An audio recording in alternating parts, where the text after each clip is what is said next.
इतने रोजगार दिए, आप बताइए मुख्यमंत्री नीतीश कुमार जी कि आपने 15 सालों में क्या किया। बात बात पे 15 साल पहले का डर दिखाना, ये कहीं ना कहीं आपके किए हुए कामों के ऊपर पर्दा डालने का काम होता है। आपने 15 सालों में बिहार को बर्बाद करने का काम किया, बदहाली की कगार पे लाकर खड़ा कर दिया। मैंने नमस्कार, आप देख रहे हैं सिटी पोस्ट लाइव और मैं हूं अभिषेक मिश्रा। लोक जनशक्ति पार्टी रामविलास के राष्ट्रीय अध्यक्ष चिराग पासवान इन दिनों बिहार में डेरा डाले हुए हैं और बिहार की पॉलिटिक्स में पहले के मुकाबले ज़्यादा सक्रिय नज़र आ रहे हैं चिराग पासवान हाल के कुछ महीनों से। और चिराग पासवान एक भी मौका बिहार के मुख्यमंत्री नीतीश कुमार पर हमले का नहीं छोड़ते। अब सासाराम से एक वीडियो सामने आया है। सासाराम में चिराग पासवान नॉन स्टॉप कई मिनटों तक दहाड़े हैं और अपने भाषण में चिराग पासवान ने एक बार फिर चुनौती दी है बिहार के मुख्यमंत्री नीतीश कुमार को कि आप चाहे जितना प्रताड़ित कर लीजिए, आप चाहे जितनी कोशिश कर लीजिए, मैं शेर का बेटा हूं। जो अक्सर चिराग पासवान कहते हैं, मैं डरूंगा नहीं, मैं झुकूंगा नहीं, और भी तमाम तरह की बातें चिराग पासवान ने की हैं अपने भाषण में। मुख्यमंत्री नीतीश कुमार पर नॉन स्टॉप हमला बोला है। सुनिए उनका ये पूरा वीडियो। निकालकर बाहर कर दो, जो करना है मुख्यमंत्री जी कीजिए, पर चिराग पासवान भी शेर का बेटा है।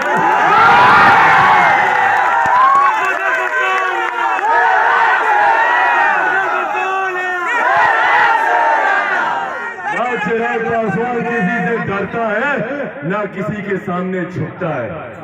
जितना मुझे प्रताड़ित करना है मुख्यमंत्री जी, सीना तान के आपके सामने खड़ा हूं, प्रताड़ित कीजिए। जितना मेरा इम्तिहान लेना है, मेरा इम्तिहान लीजिए, पर आपकी गलत नीतियों के सामने मैं कभी नहीं झुकूंगा।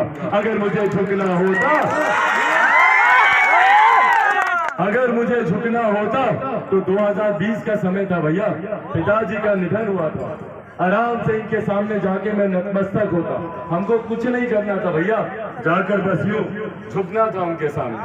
और मुख्यमंत्री बोलते हैं ठीक है बच्चा जाओ, उसके बाद हमारा भ्रष्टाचार बढ़ाओ, जाओ यहाँ पर जहरीली शराब बढ़ाओ, अवैध दारू का धंधा बढ़ाओ। अगर उनकी इन नीतियों से, आपराधिक नीतियों से अगर मैं समझौता कर लेता तो आज चिराग पासवान यहाँ पर केंद्रीय मंत्री की हैसियत से आप लोग के सामने खड़ा होता। पर चिराग पासवान ने संघर्ष का रास्ता चुना। क्यों? क्योंकि भैया आज बिहार की छवि जो देश भर में बना दी गई है, शर्म आती है भैया। आप जाइए दूसरे प्रदेश में, लोग आपको ऐसी हीन भावना से देखते हैं। दूसरे प्रदेशों में लोग सोचते हैं कि बिहारी है मतलब अपराधी है। हमारे बच्चे दूसरे प्रदेशों में बताने से डरते हैं, जो शिक्षा के लिए जाते हैं, रोजगार के लिए जाते हैं, वो बताने से डरते हैं कि भैया हम बिहार से आए हैं। और बिहार की जो छवि इन्होंने बाहर बना के रखी है, अपराधियों की, भ्रष्टाचारियों की, कौन जिम्मेदार है भैया इस छवि का?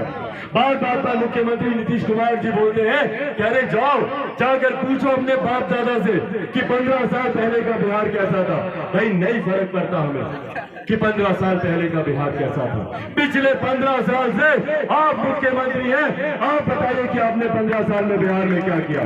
कितने शैक्षिक संस्थान जोड़े, कितनी फैक्ट्री खोली, कितने रोजगार दिए? आप बताइए मुख्यमंत्री नीतीश कुमार जी कि आपने 15 सालों में क्या किया। बात बात पे 15 साल पहले का डर दिखाना, ये कहीं ना कहीं आपके किए हुए कामों के ऊपर पर्दा डालने का काम होता है। आपने 15 सालों में बिहार को बर्बाद करने का काम किया, बदहाली की कगार पे लाकर खड़ा कर दिया। मैंने आज तक कभी नहीं सुना कि कोई दिल्ली का लड़का बिहार आता हो शिक्षा के लिए। आप लोगों ने सुना क्या? बंबई से कोई लड़का आया कभी बिहार में रोजगार के लिए? तो फिर क्यों सिर्फ हम बिहारियों को ही दूसरे प्रदेश जाना पड़ता है? शिक्षा के लिए, रोजगार के लिए यहाँ बुजुर्ग मौजूद है, महिलाएं हैं, इनको मैं देखता हूँ दिल्ली में एम्स के सामने लाइन लगाकर खड़ी रहते हैं दिनों तक डॉक्टर से मिलने के लिए। क्यों ये स्वास्थ्य सेवा हमें हमारे प्रदेश में नहीं मिलती?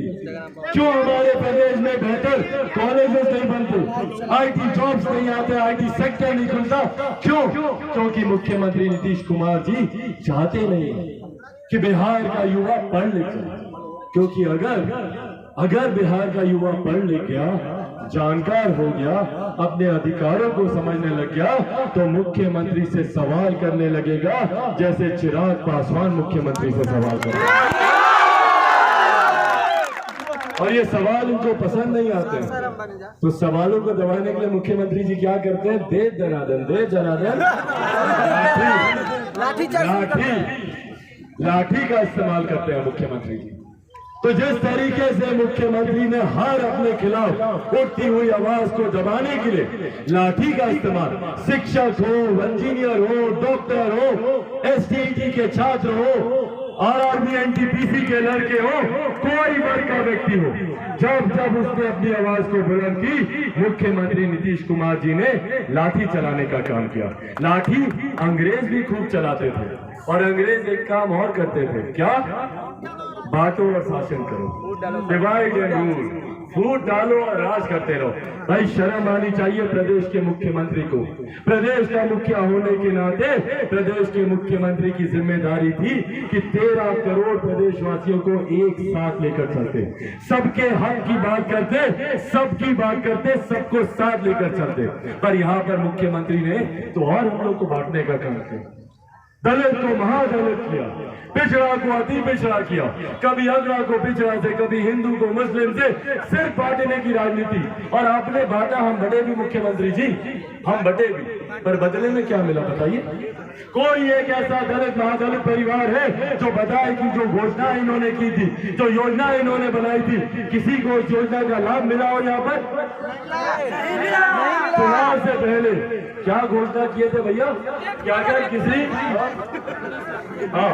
चुनाव से पहले क्या घोषणा किए थे कि अगर किसी दलित परिवार में हत्या होती है तो उनको रोजगार दिया जाएगा। बताइए मिला किसी को रोजगार? नहीं मिला, सिर्फ घोषणा। और इस बात को मानकर चलिए साथियों, ये मुख्यमंत्री जो हम लोग को जातियों में बांटने का काम करता है, ये मुख्यमंत्री जो हम लोग को धर्म के नाम पर बांटने का काम करते हैं, ये मुख्यमंत्री कभी हम लोग के सगे नहीं हो सकते।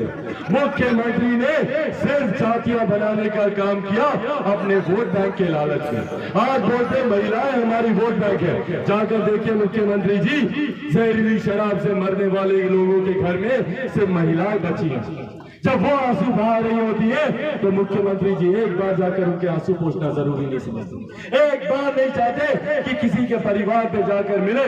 हम लोग गए थे, चिराग पासवान गया था हर एक जगह, गोपालगंज की बात हो, मुजफ्फरपुर की बात हो, यहाँ पर चंपारण की बात हो, बेतिया की बात हो, आपका मुजफ्फरपुर हो, वैशाली हो, आरा हो, बक्सर हो, नालंदा, मुख्यमंत्री के गृह जिला नालंदा हम लोग गए, जहाँ हम लोग गए औरतें आंसू बहा रही हैं। और मुख्यमंत्री नीतीश कुमार जी एक बार जरूरी नहीं समझते भैया, जब तक आप जाइएगा नहीं आप समझिएगा कैसे कि आपके कानून में क्या विफलताएं हैं, किस तरीके से आप उसको सुधारने का काम कीजिएगा।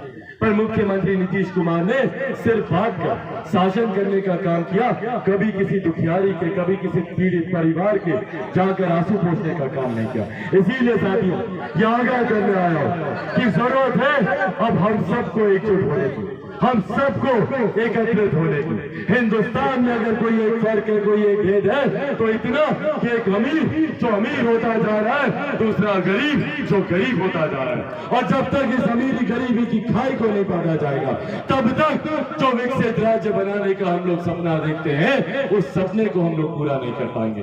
और इसीलिए बिहार फर्स्ट, बिहारी फर्स्ट के माध्यम से हम लोगों ने निरंतरता में हम लोगों ने कार्य किया, प्रयास किया कि किस तरीके से गरीबी रेखा में, भाई आजादी के 75 साल के बाद आज भी अगर बिहार को पिछड़ा प्रदेश कहा जाता है तो क्यों?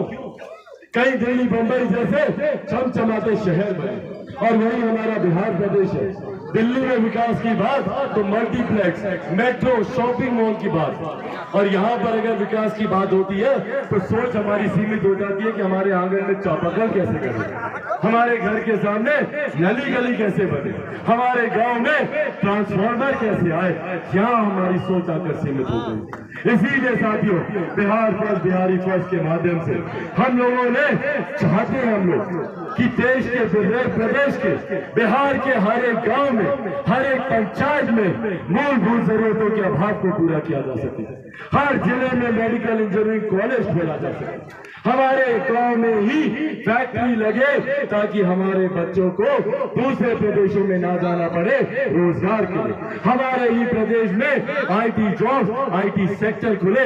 इस सोच के साथ बिहार फर्स्ट, बिहारी फर्स्ट आगे बढ़ना चाहता है, पर मौजूदा मुख्यमंत्री नीतीश कुमार जी इसी को नहीं चाहते और इसीलिए वो बार बार हम लोग को बांट कर, कभी दलितों को प्रताड़ित कर अलग अलग तरीके से भैया, कभी कोई फरमान चौकीदारों के लिए फरमान निकाल देंगे कि इसको इस जिले में, उसको उस जिले में, मतलब हर चीज पर कैसे भाई को भाई से अलग किया जा सके। सिर्फ इस सोच के साथ मुख्यमंत्री नीतीश कुमार अपनी राजनीति करते हैं। और बौखलाहट देखिए भैया, अहंकार देखिए मुख्यमंत्री जी का। क्या जब उनको अपनी सत्ता हिलती हुई दिखी, कुर्सी हिलती हुई दिखी, क्योंकि कुर्सी के बिना तो मुख्यमंत्री जी रह नहीं सकते। भाई लालू जी के साथ जाएंगे तब भी मुख्यमंत्री यही बनेंगे, भाजपा में वापस आएंगे तब भी मुख्यमंत्री यही बनेंगे, सरकार कोई हो मुख्यमंत्री यही बनेंगे, तीसरे नंबर की पार्टी हो जाएगी मुख्यमंत्री यही बनेंगे, आधे से ज्यादा प्रत्याशी इनके चुनाव हार जाएंगे पर मुख्यमंत्री यही बनेंगे। बिना कुर्सी के मुख्यमंत्री जी रह नहीं सकते। और कभी प्रधानमंत्री, कभी राष्ट्रपति। भैया जब तक देश के प्रदेश के प्रधान हैं तो पहले प्रदेश में तो दीजिए ध्यान। राष्ट्रपति प्रधानमंत्री बनने का जो आपका सपना है, जो व्यक्ति बिहार में सीएम मटेरियल के लायक नहीं है, वो अपने आप को पीएम मटेरियल समझते हैं। हो सकती है क्या? इसीलिए साथियों ये आग्रह करने आया हुआ था आप लोग के बीच कि आने वाले समय में एक बदलाव की ओर बिहार बढ़ रहा है और तमाम युवा साथी, तमाम बुजुर्ग अपने अनुभव से इस बात से सहमत होंगे कि जिस तरीके से बिहार में राजनीति करवट ले रही है, मुख्यमंत्री जी जिस तरीके से हाशिए पर पहुंचते जा रहे हैं, भाई उनकी बौखलाहट थी ना कि कल जिस तरीके से उन्होंने विधानसभा में, सोचिए विधानसभा के अध्यक्ष शोभा देता है मुख्यमंत्री जी को, अध्यक्ष पद की गरिमा होती है भैया। भारतीय संविधान इस बात को कहता है कि कुर्सी पे बैठा हुआ शख्स जो भी हो वो उस पद की गरिमा है, उस कुर्सी की गरिमा है। और जिस तरीके से मुख्यमंत्री जी ने बार बार उंगली दिखाकर उस पद के ऊपर आपत्तिजनक टिप्पणी की, उस पद को, उस कुर्सी को अपमानित करने का काम किया, ये पूरी तरीके से संवैधानिक तरीके से भी गलत है और हम लोग इसकी घोर निंदा करते हैं। पर मुख्यमंत्री नीतीश कुमार जी हार को देखकर बौखलाते, तभी अपने भाषणों में भी जिस तरीके से रह रहकर मंच से भी उनका गुस्सा देखने को मिलता है, ये कहीं ना कहीं दर्शाता है कि मुख्यमंत्री जी अपनी हार को नहीं बचा पाए। और साथियों ये तो शुरुआत थी 2020 के चुनाव, इसकी एक खूबसूरत रूपरेखा अब ये विधान परिषद का चुनाव रखने जा रहे हैं और यही आग्रह करने आया हूं मुख्यमंत्री जी की कुर्सी खिसकाने के लिए। अगले चुनाव वो मध्यावधि हो या जो भी हो, हम मान के चलते हैं कि मध्यावधि होंगे, क्योंकि जो भाजपा जदयू में जिस तरीके से टकरार है, लंबे समय सरकार चलेगी नहीं।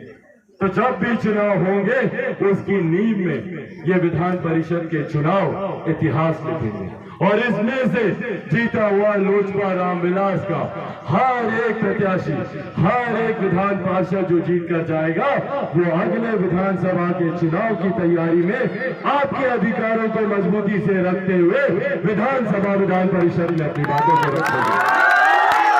और ये वादा आज यहाँ पर जब मैं मौजूद हूँ, रोहतास कैमूर से आए हुए तमाम अपने साथियों से न सिर्फ ये वादा करके जाता हूँ, बल्कि ये विश्वास दिलाकर जाता हूँ कि जब मेरे छोटे भाई यहाँ से जीत कर जाएंगे तो न सिर्फ वो आपके लिए संघर्ष करेंगे, बल्कि आपके हर अधिकार को आप तक जाकर आप तक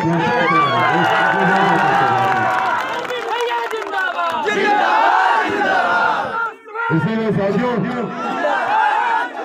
इसीलिए इनको जिताना बहुत जरूरी है, इनको अपना आशीर्वाद देना बहुत जरूरी है। अगर एक विकसित बिहार बनाना है, बिहार फर्स्ट, बिहारी फर्स्ट के सपने को अगर हम लोग को साकार करना है और प्रदेश से भ्रष्टाचार अपराधियों की सरकार को अगर हटाना है, तो उसके लिए रवि को यहाँ से जिताना जरूरी है। तो जिताएंगे ना? आशीर्वाद है तो दोनों हाथ की मुट्ठी बांधकर अपना